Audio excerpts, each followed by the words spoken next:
Hey, what are you doing? We're bringing down the bay window. Special one because this is the one that I helped lower off the side of the Izard House, the very first episode of our show. And it's sold.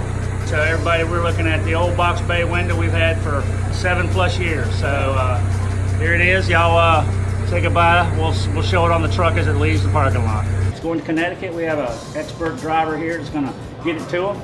And it's going into a beauty shop. We've made a clear path, and this is a great opportunity to kind of revamp Black Dog. So come back and see where the box bay was, and there's going to be some new stuff there tomorrow. Thank you, guys.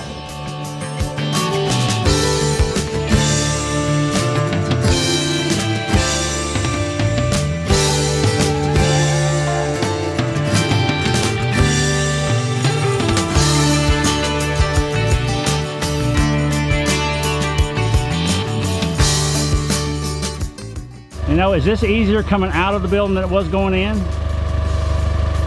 Yes, it is a lot easier coming out of the building. I remember it going in. Yeah.